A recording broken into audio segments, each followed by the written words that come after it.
Schoolhouse, yes. School bells. That's good. School bells. This is a special story about a special building, special school that happens to be in Cortland County, New York. It's up near Skaneateles Lake. It doesn't look like your usual image of what you would like to be a one-room school. But there is a one-room school within the building as well as a library. The school is through the left door, the library is through the right side door. This project started with Mr. Grant Van Sant, an attorney for the town of Scott and an attorney in Cortland. He approached me at work in the mid-1970s about a peculiar genealogy that was needed to possibly save a building in the town of Scott. It was possibly the last one-room school in Cortland County. It's very possibly the last public one-room school in New York State. Mr.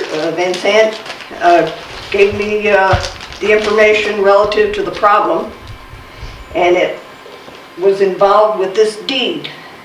The deed was in 1856, and it was one given by Samuel and his wife Cornelia Scott to the school district number 4 trustees. It was for the site of a schoolhouse. It was only 52 rods of land, and the caveat in the deed at the bottom is that he gave the land as long as it shall be held and improved for the purpose and accommodation of a school. The school closed in 1968 and went under the Homer, it had been under the Homer School District, but they took over the education of the children in Glen in 1968, so that this deed made the ownership of the property peculiar. It reverted to Samuel and Cornelia Scott, both of whom had died 100 years before 1968. And so what was needed were quitclaim deeds from descendants of Samuel and Cornelia Scott. Now, one of them supposedly had already been placed. The people in Glen had gotten together and formed the Sleeping Squaw Heritage Society, and while the building was on the tax list, they were paying the taxes and expected to get the property by a tax deed in the mid-1970s. Well, the week the tax deed was supposed to be given to the group in the town of Scott, the courthouse received a deed given by somebody named Samuel Scott Jr. III in Columbia, South Carolina, for the property. It was being claimed by someone nobody knew. We weren't questioning that deed. It was too difficult and the time was too short. So Mr. Van Sant said, why don't we just go out and get at least one deed from a descendant of Samuel and Cornelia Scott that we can prove, and the more we can get, the better off we are claiming ownership of this building. So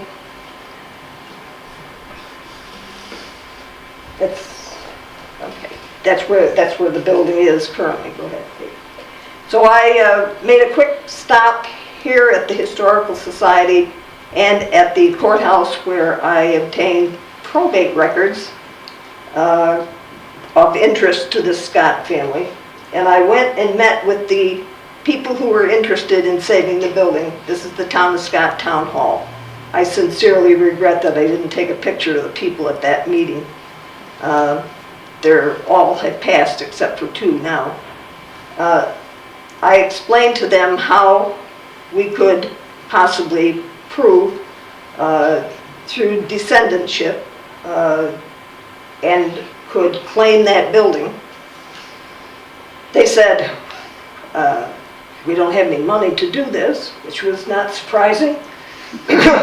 Anything of a historical nature comes up these days as not having enough money.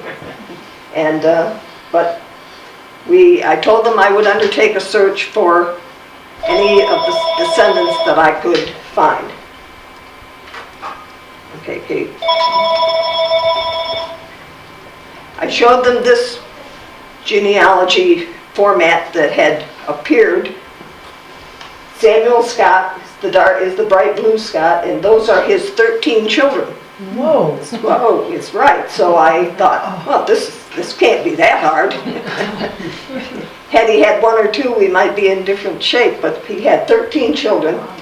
And what was fortuitous was the fact that, as you can see on the right down there, the far right, Nathaniel was one of the few that didn't marry, who stayed on the Scott farm, who died without issue, no children, and therefore his probate went to locate his brothers, sisters, nieces, and nephews who were living in 1901. That was our launching pad right there. And when I did a quick search, this was in the mid-1970s, and most of us are tied up with computer. Today, we jump on this with a computer, and no problem, right? So, no computers, at least not accessible to me at this time. This meant genealogy the old-fashioned way. Go to the courthouses, go to the cemeteries, go wherever you can find records for a family. So you'll notice that Samuel Jr., any place I have a black plus, it looked like there would what we call issue, children and grandchildren and going down there. Samuel Jr. family went to Huron County, Ohio. Jonathan, the eighth one, could be found in Allegheny County, New York. And on the far end, Ransom's children went to Jackson County, Michigan. So the week after I talked to the people in Scott, I left for a week on my vacation and went to first Allegheny County, New York to see if any of the Scott family was there. As you drive into Olean, Yes. a large billboard, Gordon Scott Real Estate. Whoa. Sounds like a good place to start. Right. There you go. So I met him in his office. We talked about who his ancestors might be. He didn't know about this family tree, but we did hook him up to some of the pluses down here. And in fact, it was William's line. And he was very helpful, and I obtained 20 quitclaim deeds. These are people signing an indenture, a deed to property. They didn't know where it was, had never seen it, would probably never see it, and gave me signatures on those deeds, and we were off and running. I called Mr. Van Sant and told him this is going to be a piece of cake from here on out. And so from going to Allegheny County, I went down into Ohio to Huron County to the Firelands Museum and met people in cemeteries. There are so many small stories connected to this research. I would love to tell you a little bit about every one of them, but there just isn't enough time today to do that. Just let me say that these people were so generous, so concerned about a piece of property, a school that they didn't know anything else about. Okay. I had a book with me that showed pictures of the school classes that we already had pictures for, the location of the school at the edge of one of the Central New York's Finger Lakes. This is lake property. We're not talking about a building in the woods someplace off of a dirt road. We're talking about a piece of property on one of Central New York's Finger Lakes. And yet these people had no problem signing that deed and giving us a portion, whatever the portion was. Every time someone signed a deed, their portion was reduced all the way along.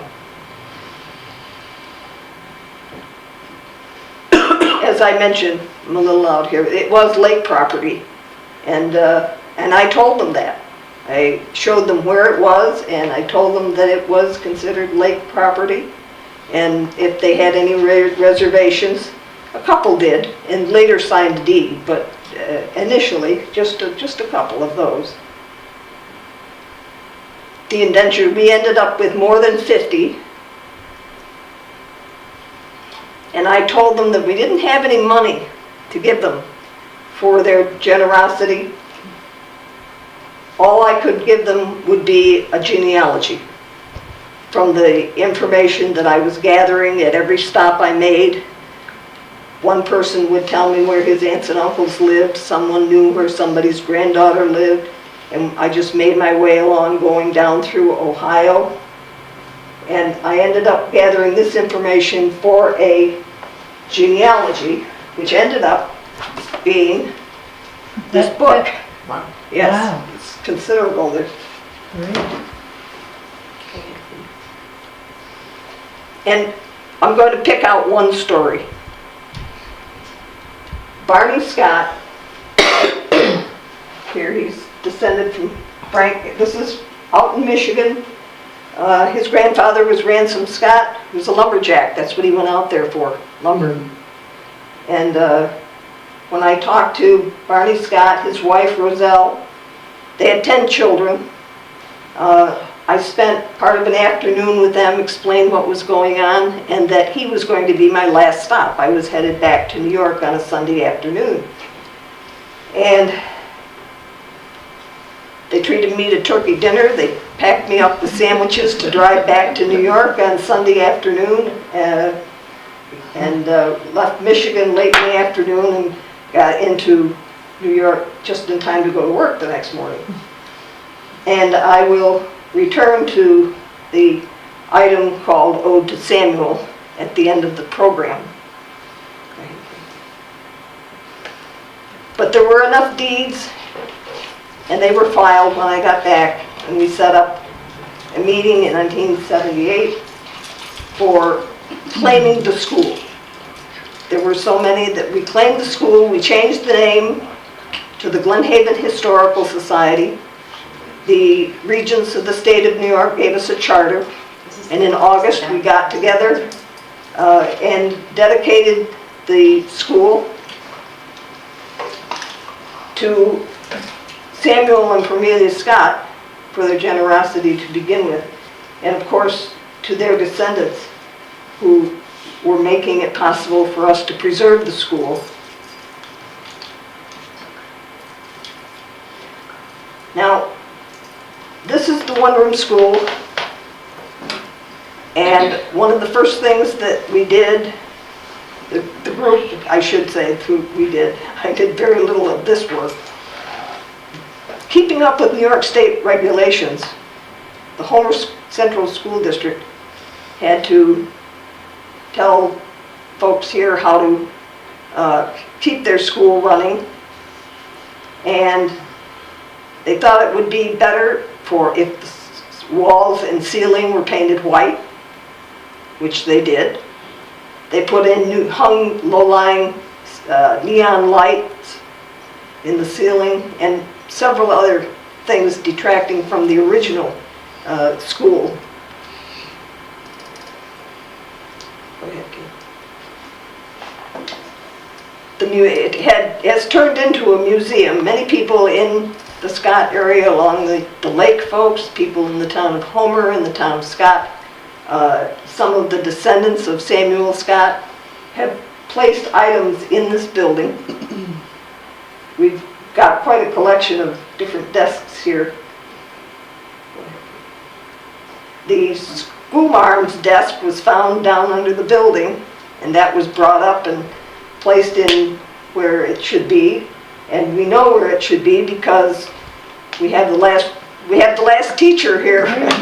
Mrs. Green is here. She She taught at that desk for a good many years.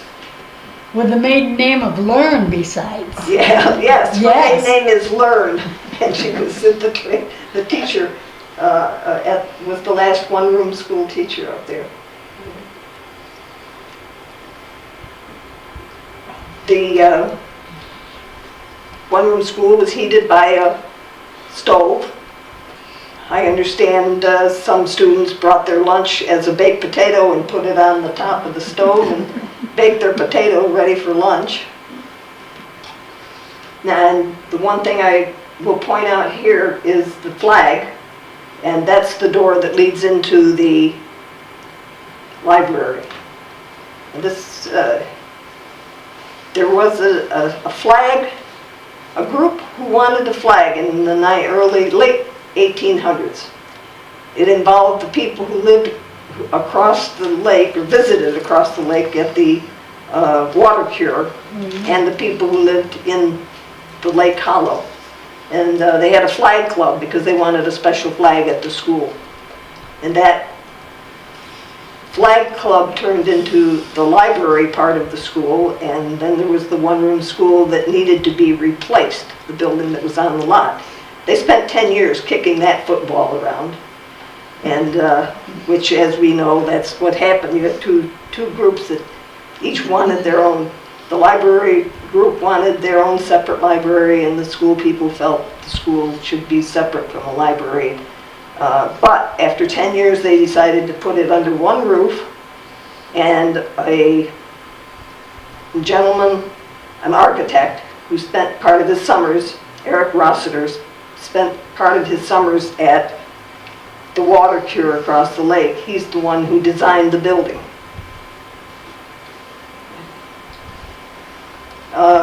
Bookcases of reference books that were available. Okay. There are storyboards now with items of interest to the building and the area. Different classes. People have showed up with pictures of their grandparents in these class pictures. On Saturdays, when the school is open in the summer, Mrs. Green tries to put in time on those July and August Saturdays to be there, and it's not unusual to have students. Several of her students come and visit and hear. Who is this? Is this Jennifer Grant? Dottie, you know? Do you remember? No. You don't remember who this is? It is. She introduced herself. Is that who it is? It is, yes. And she brought her daughter. You can see her sitting down there in the desk. She came to talk. I think she talked about Mr. and Mrs. Mouse. Yes. Yeah. Yes. That. Yeah. And that in and of itself is another story, Mr. and Mrs. Mouse. You'll find out about that when you visit the school. Go ahead, Kate. Outside is a pump. Water was pumped every morning and brought in by the students, put in the jug so that there would be water inside the school. And the generational special teaching experience comes with these students returning with their children in the summertime to visit and have Mrs. Green there to talk about how one-room schools operated. Are a lot of these the original furnishings? Yep. Especially these here, these double seats. And the kids just seem to enjoy it. They seem to absorb what's going on. They have interesting questions. They're not just running around in the building or doing it. They come in and they seem to want to touch the desks and sit and see what it's like from there. And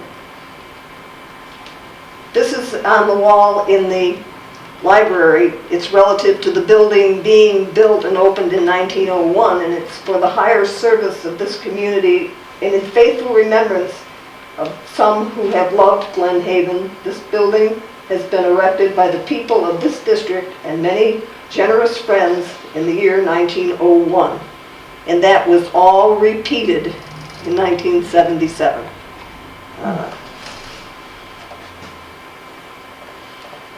This is the, what the inside of the library looks like. This is back, you can see over here on the left going through where the school is, and this part is the library, which is about as much of this room right here. This constitutes about the size of the library. Go ahead, Kate. And it's a lending library. You can borrow books and bring them back. They're open on Saturday, borrow books, and children come and get books, write their name in the record, and read them, bring them back the following week. This is 1963. This is just 5 years before the school closed. Mrs. Green is up there in the back, and these are children that were in the school. One of those children was Mrs. Green's daughter, who... Are you in that picture? Actually, I was beyond It that just time, our- but my my son. brother's in there right by the pole. Oh, your brother's Right there. next Oh, to the... yeah, wasn't it? Yeah, she taught, Mrs. Green taught two of her children too. The anchor that also has been resurrected from the bottom of Skaneateles Lake hangs in the side yard. Go ahead. It belonged on the ship that you see in the foreground there. The Glenhaven steamer came down from Skaneateles to the Glenhaven Hotel and Water Cure that was on the lake on the far side. The school in this picture is not that big white building, but the kids on the teeter-totter in the small corner down here on the right. But this painting is on a bed sheet. It was done in 1854. Is on a bed sheet from the hotel. This artist did this, and a copy of it has been given and is to the school. Now, whenever you get yourself involved, people want to conserve and preserve. They have that, I think it's an innate thing. We want to conserve and preserve the things we know and have loved and have taken care of. But the Homer Central School District was taking care of it before school closed. Once the school closed, you have a building to take care of. Dues, $5 a year, and the sale of books on the porch, don't do it.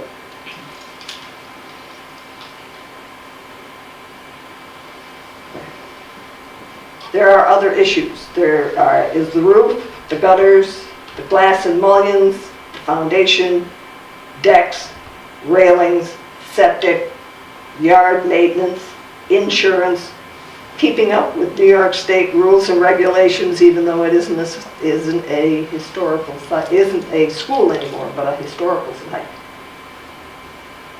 And all of those features come here. You can see all of the different things that need to be upkeep.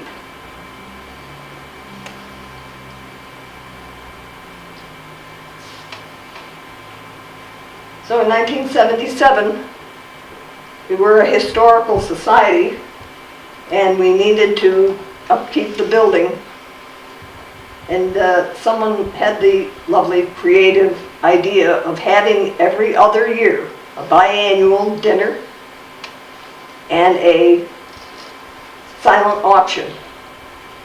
Biannual, just enough. This is we've held it appropriately, the Glenhaven Hotel, on Monday night when they're usually closed. Their seating is limited to 100, and we have never had any extra. People are always looking for tickets at the last minute, people who aren't going to come. So that the $50 dinner ticket is half to the school, and then the money they raise on the silent auction that operates all during the dinner. As you can see, the porch is full all the way around, and there's, as I said, usually 90 to 100 people there. Lake people from Homer, Cortland. We have new generations now that take care and look after the school. we're almost 50 years out from the original group that wanted to preserve this school. And so there are new people stepping forward on the board of directors with new ideas and taking care of things. Sometimes the former students are involved. One of Mrs. Hudson's daughters there in yellow, she's been very involved in what's taking care of the school. Always new involvement and new ideas on how, and the building itself is in great shape, let me tell you. They've done a wonderful job. And again, even at the dinner, there are former students who come and talk to Mrs. Green. The new president, Phil Tennant, is ringing the school bell to let people know that it's time for the last silent auction sign-ups. That people needed to go in if they wanted to check to see if the item they wanted was, they were the winning bidder. Mrs. Green and her family attend the dinner.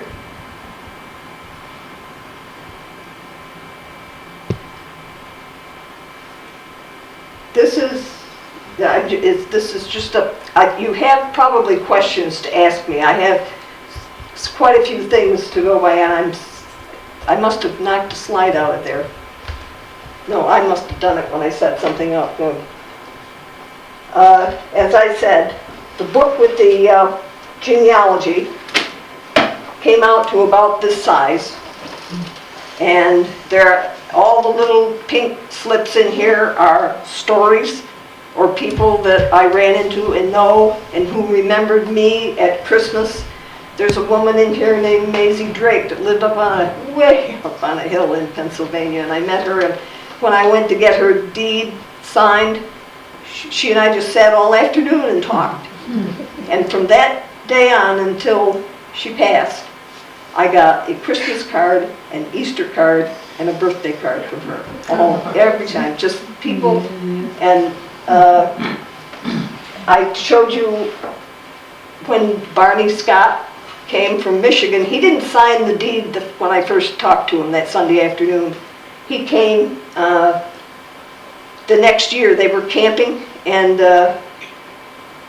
he came down, and Mrs. Hudson called me and said, "We've got a Scott who wants to sign a deed." So I got in the car and drove up, and Barney Scott was there with his wife and some of his children, and he sat at the school desk and signed a deed. Yes, I have a picture. No, I can't find it. But I'm going to make an extra effort. And it was wonderful to have them there. And within a couple of weeks, I got a letter from Mrs. Scott. And in it was a poem. I thought I had it. It should have come up, but I didn't. So now I'm going to have to turn it around. I've had it mounted like this. Let me read it to you. This is Ode to Samuel. He came into Cortland counties from Cayuga's wooded hills, and he settled in the Glen with his family and his mills. Then in time he told his neighbors, "Take a portion of my land. It's a place to build a schoolhouse for as long as it shall stand." The long years came and went, and the family did the same, till in time there was no person there who carried Samuel's name. When the monster labeled progress gobbled up the country schools, those who tried to slow its course were called sentimental fools. But there's dignity in memories and pride in eras past, and Samuel's true descendants want his heritage to last. May they rally to the cause, raise their voices by the score, to preserve the little schoolhouse that belonged to District 4. Isn't that wonderful? I just cried. I couldn't. I called her back. I didn't write to her. I said, "Where did you come up with this? Why?" She says, "This goes in my head when I'm working in the garden." She says, "I do a lot of this." She says, "I go out in my garden and things like this come up, and there isn't a line in here that doesn't have a direct impact on this school." Lovely. As I said, there's lots of other little stories. So there's some things that I didn't, oh yes, Mrs. Green here once. There weren't You any, can take it out of it. I don't care. there weren't any any prepared certificates graduating from the school.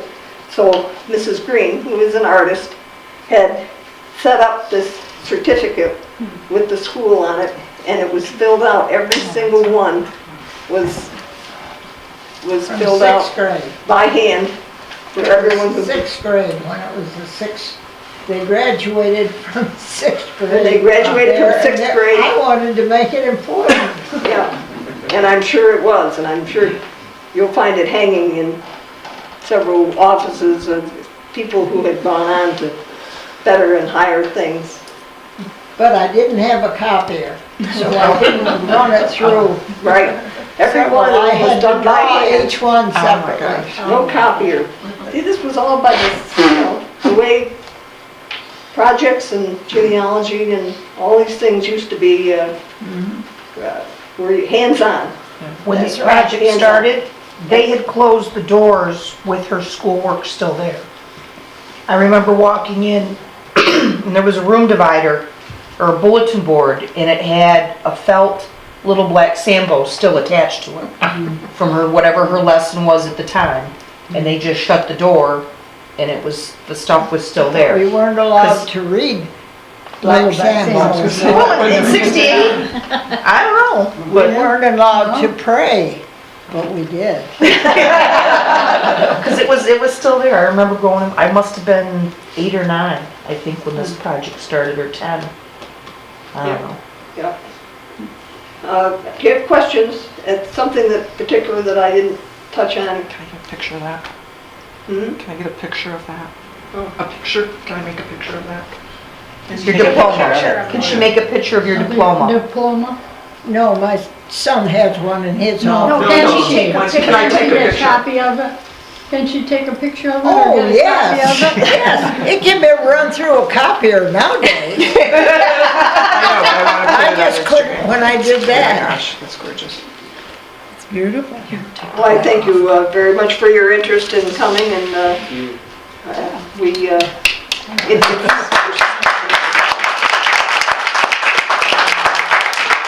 please keep in mind, on Saturday afternoons in the summer, you would be surprised at the number of people who have found us, come down through that Glen and park. A man in a truck stopped. I was out doing something with the books on the porch, and he stopped his truck, and he got out of the truck and he walked toward me. So I walked toward him, and he said, "Is this that school museum?" And I said, "Yes." And he said, "Can my children go in?"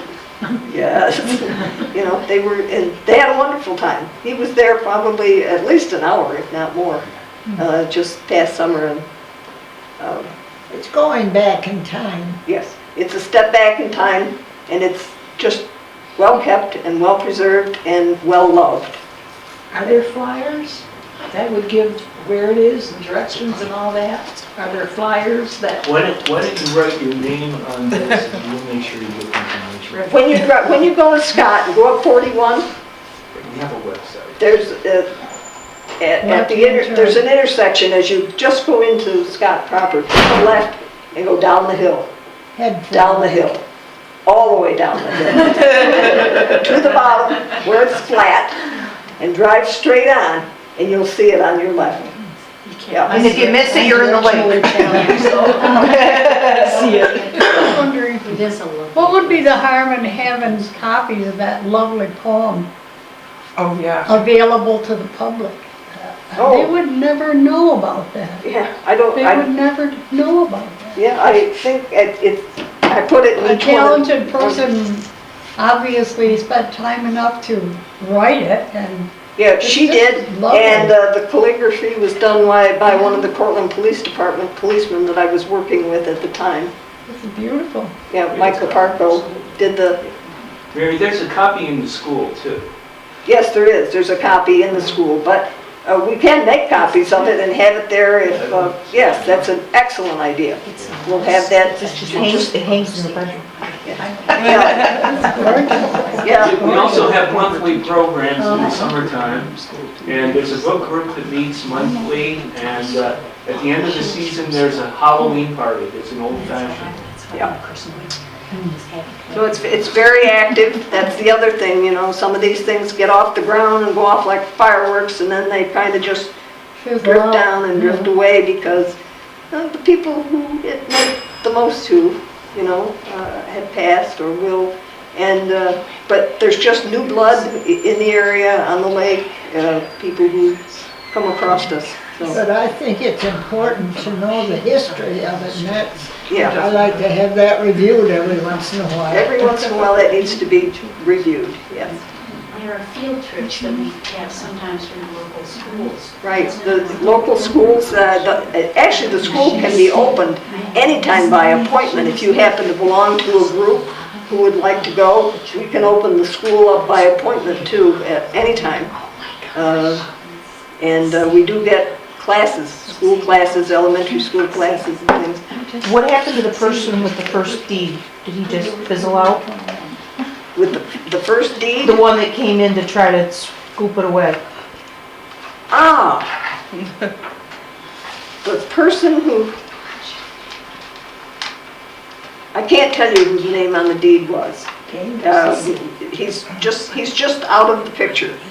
But it was from Samuel Scott Jr. III of Columbia, South Carolina. I went to Columbia, South Carolina. I went to his father's house. The young man who claimed to be a descendant of this family wasn't home. His father was very edgy about the whole thing, but I just left with telling him that we had 30 more deeds. Tell his son the next time he sees him, we have 30 more deeds for this property. And the local person who wanted the school, he has since passed. He never showed up. He never came to identify himself as an owner of the school. He just disappeared. But he was important because he kicked it off. That's usually what happens with historical projects. All of a sudden, the threat comes up and people coalesce and get together and do good things. Thank you very much. Thank you.